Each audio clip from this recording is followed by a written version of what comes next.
Have you ever imagined being the only person your child with severe intellectual disability depends on?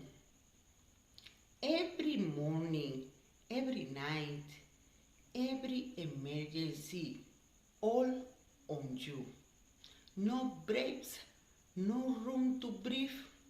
Or picture this, a daughter who has to quit her job to care for her father with Alzheimer's. He doesn't recognize her anymore. Some days he becomes aggressive, but she keeps going.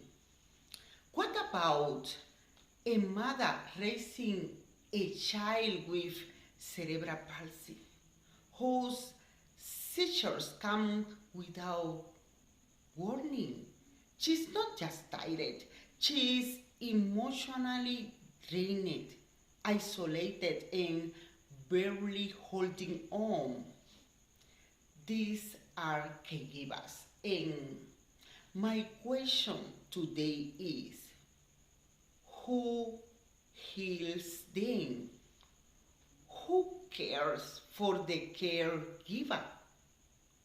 Hi everyone, I'm Dr. Katia Batista, psychiatrist. Today I'm gonna talk about people who take care of others, the caregivers. It's a topic rarely discussed, yet that one affects millions worldwide. Stay with me and understand why their mental health matters and what you can do about it. A caregiver can be a trained professional, but most often is a parent, spouse, sibling, or child. Being a caregiver does not come with training or applause. It comes with love, but also guilt and endless responsibility. Imagine waking up every morning in silently praying for a peaceful day.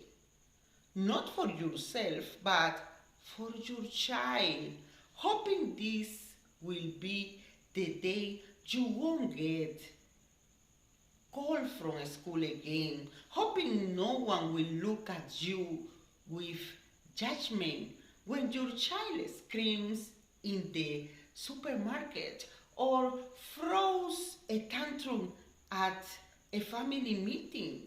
You are not just tired, you are emotionally drained. You love your child deeply, but you feel like you are parenting a storm that never clears.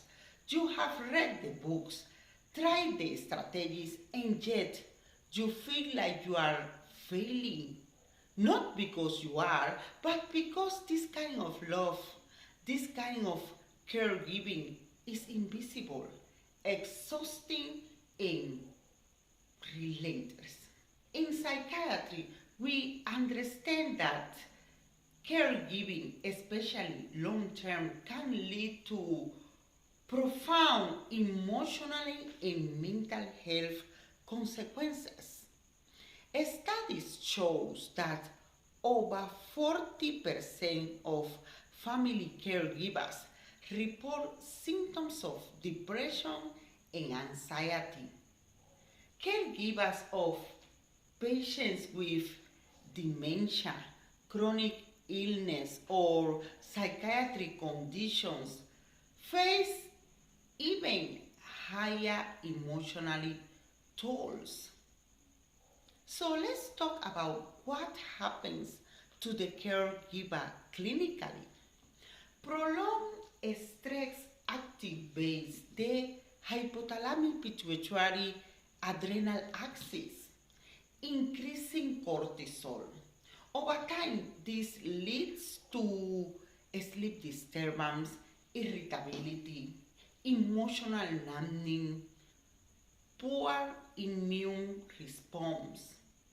Many caregivers experience what we call caregiver burnout, a state of physical, emotional, and mental exhaustion.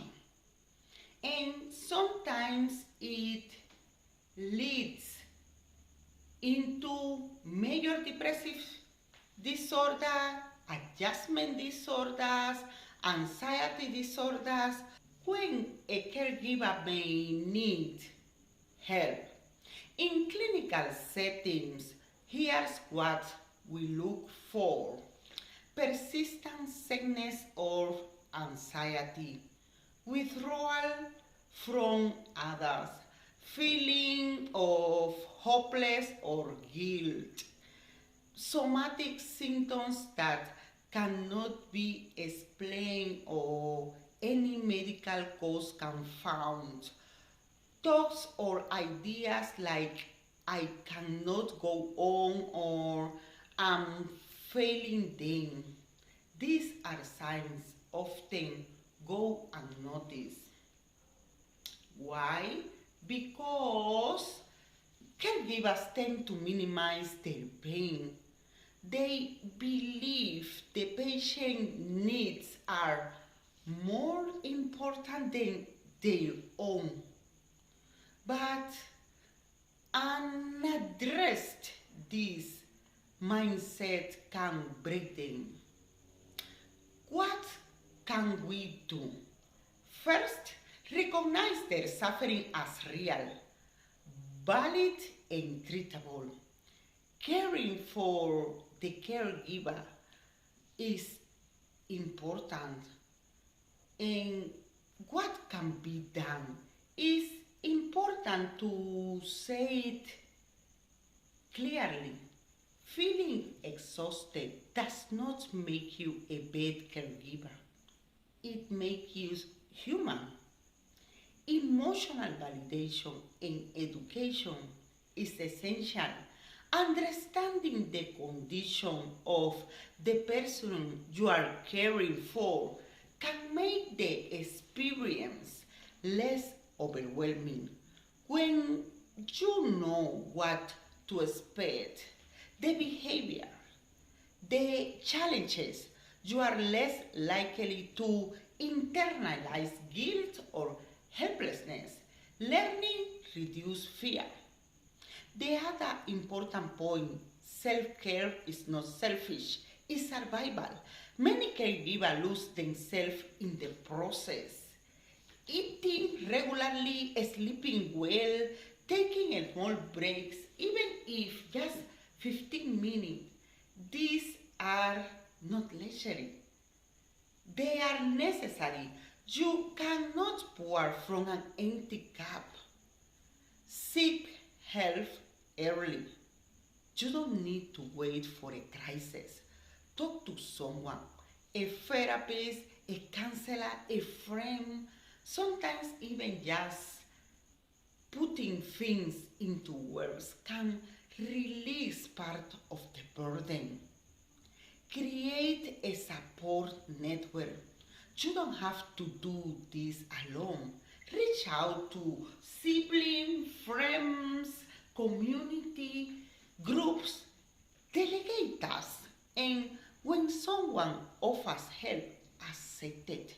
This is a strength, no weakness. Other point: explore respite care options. Respite care means short-term relief for primary caregivers. It could be a few hours a weekend or a few weeks.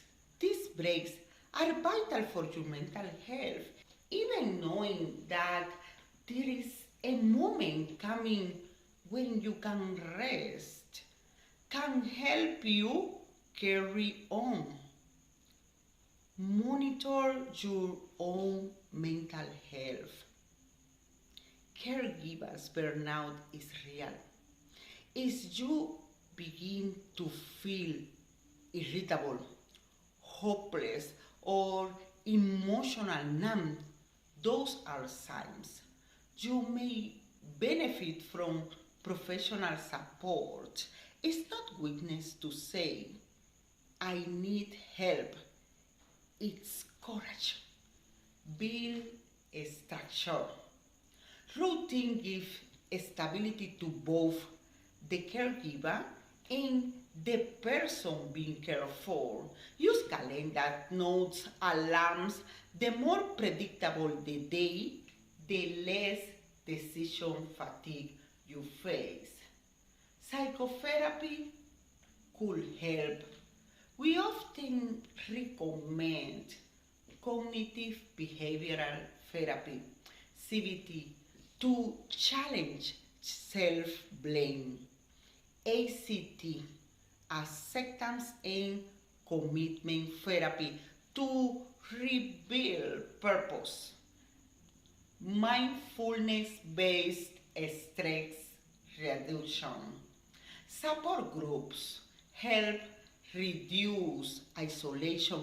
For example, Alzheimer's Association offer a structured caregivers care. In some cases, medication may be needed, especially for anxiety, depression, or sleep disruption. In our systems, caregivers are often invisible patients. That must change. If you are a caregiver, I see you. Your exhaustion, your frustration, your silent tears, they matter. You are not weak for feeling tired. You are human. Please take a moment today and ask yourself, when was the last time someone cared for me? If this message touched you, or you know someone carrying this invisible weight, share this video, leave a comment, let them know that they are not alone. And if you haven't already, subscribe to the channel. We are building a space where mental health is understood, not judged. Please subscribe them right now, because healing doesn't belong to the few. It belongs to all of us. Thank you.